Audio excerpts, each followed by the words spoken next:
ତିତୋସଙ୍କ ନିକଟକୁ ପ୍ରେରିତ ପାଉଲଙ୍କ ପତ୍ର ଅଧ୍ୟାୟ 1। ଅଭିବାଦନ। ପାଉଲ, ଈଶ୍ୱରଙ୍କ ଦାସ ଓ ଯୀଶୁଖ୍ରୀଷ୍ଟଙ୍କର ଜଣେ ପ୍ରେରିତ, ବିଶ୍ୱାସର ସହଭାଗିତା ଅନୁସାରେ ଯଥାର୍ଥ ପୁତ୍ର ତିତୋସଙ୍କ ନିକଟକୁ ପତ୍ର। ଈଶ୍ୱରଙ୍କ ମନୋନୀତ ଲୋକମାନେ ଅନନ୍ତ ଜୀବନର ଭରସା ପ୍ରାପ୍ତ ହୋଇ ଯେପରି ବିଶ୍ୱାସ ଓ ଭକ୍ତି ସହିତ ସତ୍ୟ ଜ୍ଞାନରେ ବୃଦ୍ଧି ପାଆନ୍ତି, ଏଥି ନିମନ୍ତେ ମୁଁ ପ୍ରେରିତ ହୋଇଅଛି। ସେହି ଅନନ୍ତ ଜୀବନ ସତ୍ୟ ଈଶ୍ୱର ଅନାଦିକାଳ ପୂର୍ବେ ପ୍ରତିଜ୍ଞା କରି ଯଥା ସମୟରେ ଆପଣା ବାକ୍ୟ ପ୍ରଚାର ଦ୍ୱାରା ପ୍ରକାଶ କଲେ। ସେହି ବାକ୍ୟ ପ୍ରଚାର କରିବାର ଭାର ଆମ୍ଭମାନଙ୍କ ତ୍ରାଣକର୍ତ୍ତା ଈଶ୍ୱରଙ୍କ ଆଜ୍ଞାନୁସାରେ ମୋଠାରେ ସମର୍ପିତ ହୋଇଅଛି। ପିତା ଈଶ୍ୱର ଓ ଆମ୍ଭମାନଙ୍କ ତ୍ରାଣକର୍ତ୍ତା ଖ୍ରୀଷ୍ଟ ଯୀଶୁଙ୍କଠାରୁ ଅନୁଗ୍ରହ ଓ ଶାନ୍ତି ହେଉ। ପ୍ରାଚୀନ ପଦର ଯୋଗ୍ୟତା। ମୋହର ଆଦେଶାନୁସାରେ ଅସମ୍ପୂର୍ଣ୍ଣ କାର୍ଯ୍ୟ ସବୁ ସମ୍ପୂର୍ଣ୍ଣ କରିବାକୁ, ପୁଣି ପ୍ରତ୍ୟେକ ନଗରରେ ପ୍ରାଚୀନମାନଙ୍କୁ ନିଯୁକ୍ତ କରିବାକୁ ମୁଁ କ୍ରୀତିରେ ତୁମ୍ଭକୁ ଛାଡ଼ି ଆସିଲି।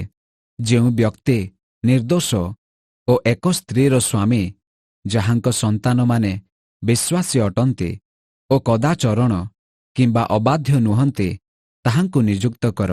କାରଣ ଅଦକ୍ଷ ଈଶ୍ୱରଙ୍କ ବ୍ୟବର୍ତ୍ତା ସ୍ୱରୂପେ ନିର୍ଦ୍ଦୋଷ ହେବା ଆବଶ୍ୟକ। ସେ ସ୍ୱେଚ୍ଛାଚାରୀ କି ଆଶୁକ୍ରୋଧୀ କି ମଦ୍ୟପାୟୀ କି ବିବାଦ ପ୍ରିୟ କି କୁତ୍ସିତ ଧନ ଲୋଭର ଅଭିଳାଷୀ ନ ହୋଇ ଆତିଥ୍ୟ ପ୍ରିୟ, ଉତ୍ତମ ବିଷୟର ଅନୁରାଗୀ, ସୁବୁଦ୍ଧି, ନ୍ୟାୟପରାୟଣ, ସାଧୁ ଓ ମିତାଚାରୀ ହେଉନ୍ତୁ। ପୁଣି ଯେପରି ସେ ହିତଜନକ ଶିକ୍ଷା ଦେଇ ଉତ୍ସାହ ଦେବାକୁ ଓ ବିପକ୍ଷବାଦୀମାନଙ୍କୁ ଅନୁଯୋଗ କରିବାକୁ ସକ୍ଷମ ହୁଅନ୍ତି, ଏଥି ନିମନ୍ତେ ପ୍ରାପ୍ତ ଶିକ୍ଷାନୁଯାୟୀ ବିଶ୍ୱାସଯୋଗ୍ୟ ବାକ୍ୟକୁ ଦୃଢ଼ ଭାବରେ ଧରନ୍ତୁ।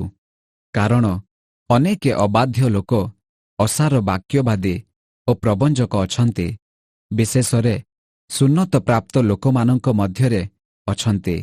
ସେମାନଙ୍କର ମୁଖ ବନ୍ଦ କରିବାର ଆବଶ୍ୟକ। ସେମାନେ କୁତ୍ସିତ ଧନ ଲାଭ ନିମନ୍ତେ ଅନୁପଯୁକ୍ତ ଶିକ୍ଷା ଦେଇ ଗୋଟିଏ ଗୋଟିଏ ପରିବାରକୁ ସମ୍ପୂର୍ଣ୍ଣ ରୂପେ ପଥଭ୍ରଷ୍ଟ କରନ୍ତି। ସେମାନଙ୍କର ଜଣେ ସ୍ୱଜାତୀୟ ଭାବବାଦୀ କହିଅଛନ୍ତି, କ୍ରୀତିବାସୀମାନେ ସର୍ବଦା ମିଥ୍ୟାବାଦୀ, ହିଂସକ ପଶୁତୁଲ୍ୟ ଓ ଅଳସୁଆ ପେଟୁକ ଅଟନ୍ତି। ଏହି ଉକ୍ତିଟି ସତ୍ୟ। ଏଣୁ ସେମାନେ ଯେପରି ଯିହୁଦୀମାନଙ୍କ କଳ୍ପିତ ଗଳ୍ପ, ପୁଣି ସତ୍ୟରୁ ବିମୁଖ ହୋଇଥିବା ଲୋକମାନଙ୍କ ବାକ୍ୟ ପ୍ରତି ମନୋଯୋଗୀ ନ ହୋଇ ବିଶ୍ୱାସରେ ସବଳ ହୁଅନ୍ତି। ଏଥିପାଇଁ ସେମାନଙ୍କୁ ଦୃଢ଼ ରୂପେ ଅନୁଯୋଗ କର। ସୂଚୀ ଲୋକମାନଙ୍କ ନିମନ୍ତେ ସମସ୍ତ ହିଁ ସୂଚୀ, କିନ୍ତୁ କଳୁଷିତ ଓ ଅବିଶ୍ୱାସୀମାନଙ୍କ ନିମନ୍ତେ କୌଣସି ବିଷୟ ସୂଚୀ ନୁହେଁ। ବରଂ ସେମାନଙ୍କ ମନ ଓ ବିବେକ ଉଭୟ ହିଁ କଳୁଷିତ। ସେମାନେ ଈଶ୍ୱରଙ୍କୁ ଜାଣନ୍ତି ବୋଲି ସ୍ୱୀକାର କରନ୍ତି, କିନ୍ତୁ ସେମାନେ ଆପଣା କର୍ମ ଦ୍ୱାରା ତାହାଙ୍କୁ ଅସ୍ୱୀକାର କରନ୍ତି। ସେମାନେ ଘୃଣ୍ୟ ଓ ଅବାଧ୍ୟ, ପୁଣି ସମସ୍ତ ସତ୍କର୍ମର ଅଯୋଗ୍ୟ।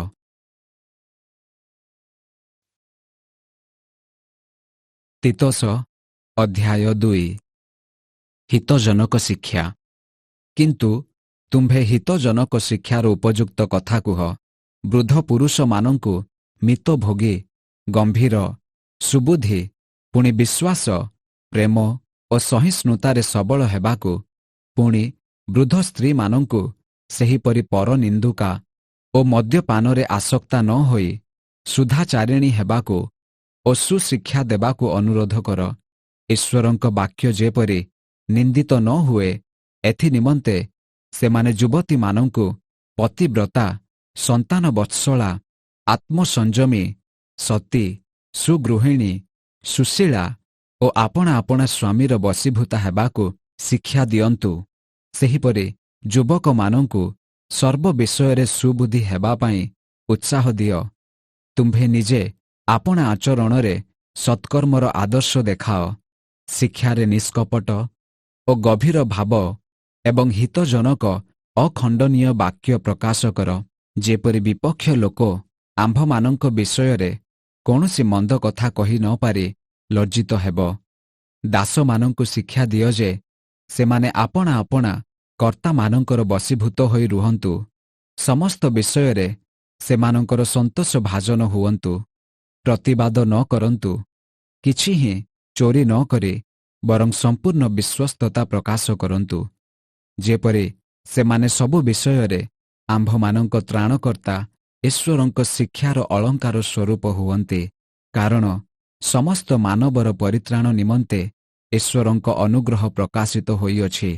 ପୁଣି ଆମ୍ଭେମାନେ ଯେପରି ଅଧର୍ମ ଓ ସାଂସାରିକ ଅଭିଳାଷ ପରିତ୍ୟାଗ କରି ଏହି ବର୍ତ୍ତମାନ ଯୁଗରେ ସୁବୁଦ୍ଧି, ଧାର୍ମିକ ଓ ଭକ୍ତ ଭାବରେ ଜୀବନଯାପନ କରୁ, ଆଉ ସେହି ଆନନ୍ଦଦାୟକ ଭରସା ପୁଣି ଆମ୍ଭମାନଙ୍କ ମହାନ ଈଶ୍ୱର ଓ ତ୍ରାଣକର୍ତ୍ତା ଖ୍ରୀଷ୍ଟ ଯୀଶୁଙ୍କ ଗୌରବର ପ୍ରକାଶ ଅପେକ୍ଷାରେ ରହୁ, ଏଥି ନିମନ୍ତେ ଶିକ୍ଷା ଦେଉଅଛି।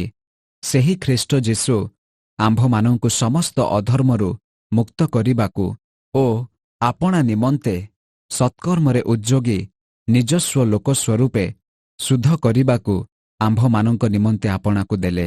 ଏହି ସମସ୍ତ କଥା କହି ପୂର୍ଣ୍ଣ କ୍ଷମତା ସହ ଉତ୍ସାହ ଦିଅ ଓ ଅନୁଯୋଗ କର, କେହି ତୁମ୍ଭକୁ ତୁଚ୍ଛ ନ କରୁ। ତିତୋସ ଅଧ୍ୟାୟ 3। ସମସ୍ତ ସତ୍କର୍ମ ନିମନ୍ତେ ପ୍ରସ୍ତୁତି।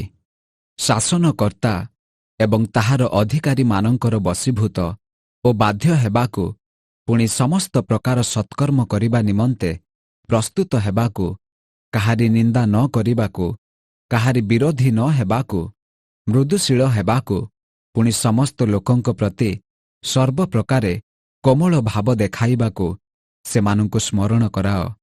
କାରଣ ପୂର୍ବେ ଆମ୍ଭେମାନେ ମଧ୍ୟ ନିର୍ବୋଧ, ଅବାଧ୍ୟ, ଭ୍ରାନ୍ତ, ପୁଣି ନାନା ପ୍ରକାର କୁଅଭିଳାଷ ଓ ସୁଖଭୋଗର ଦାସ ଥିଲୁ। ହିଂସା ଓ ଈର୍ଷାରେ କାଳକ୍ଷେପଣ କରୁଥିଲୁ, ଆଉ ଘୃଣାର ପାତ୍ର ହୋଇ ପରସ୍ପରକୁ ଘୃଣା କରୁଥିଲୁ। କିନ୍ତୁ ଯେତେବେଳେ ଆମ୍ଭମାନଙ୍କ ତ୍ରାଣକର୍ତ୍ତା ଈଶ୍ୱରଙ୍କ ଦୟା ଓ ମାନବ ଜାତି ପ୍ରତି ତାହାଙ୍କ ପ୍ରେମ ପ୍ରକାଶିତ ହେଲା, ସେତେବେଳେ ସେ ଆମ୍ଭମାନଙ୍କ କୃତ ଧର୍ମକର୍ମ ସକାଶେ ନୁହେଁ, ମାତ୍ର ଆପଣାର ଦୟାନୁସାରେ ନୂତନ ଜନ୍ମର ପ୍ରକ୍ଷାଳନ ଓ ପବିତ୍ର ଆତ୍ମାଙ୍କ ନୂତନୀକରଣ ଦ୍ୱାରା ଆମ୍ଭମାନଙ୍କୁ ପରିତ୍ରାଣ କରିଅଛନ୍ତି।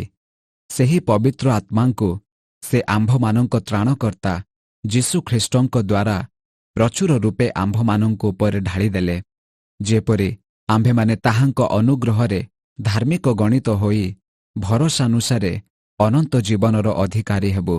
ଏହି କଥା ବିଶ୍ୱାସ୍ୟ। ଆଉ ଯେପରି ଈଶ୍ୱରଙ୍କଠାରେ ବିଶ୍ୱାସକାରୀମାନେ ସମସ୍ତ ସତ୍କର୍ମରେ ପ୍ରବୃତ୍ତ ରହିବାକୁ ମନୋଯୋଗୀ ହୁଅନ୍ତି, ଏଥି ନିମନ୍ତେ ଏହି ସମସ୍ତ ବିଷୟରେ ଦୃଢ଼ ରୂପେ ଶିକ୍ଷା ଦିଅ ବୋଲି ମୋହର ଇଚ୍ଛା। ଏହି ସମସ୍ତ ବିଷୟ ମନୁଷ୍ୟମାନଙ୍କ ପକ୍ଷରେ ଉତ୍ତମ ଓ ହିତଜନକ, କିନ୍ତୁ ବିତଣ୍ଡା ବାଦାନୁବାଦ, ବଂଶାବଳୀ, ବିରୋଧ ଓ ମୂଷାଙ୍କ ବ୍ୟବସ୍ଥା ବିଷୟକ ବାକ୍ଯୁଦ୍ଧରୁ ଅନ୍ତର ହୁଅ। କାରଣ ଏହିସବୁ କ୍ଷତିଜନକ ଓ ଅସାର। ଯେଉଁ ଲୋକ ଭ୍ରାନ୍ତ ଶିକ୍ଷା ଦ୍ୱାରା ବିଭାଜନ କରିବାକୁ ଚେଷ୍ଟା କରନ୍ତି, ତାହାକୁ ଥରେ ଦୁଇଥର ଅନୁଯୋଗ କଲା ଉତ୍ତାରେ ତାହାଠାରୁ ପୃଥକ ହୋଇ ରୁହ। ଏହିପରି ଲୋକ ଯେ ପଥଭ୍ରଷ୍ଟ ହୋଇଅଛି ଓ ପାପ କରି ଆପଣାକୁ ଆପେ ଦୋଷୀ କରେ, ଏହା ତ ତୁମ୍ଭେ ଜାଣ।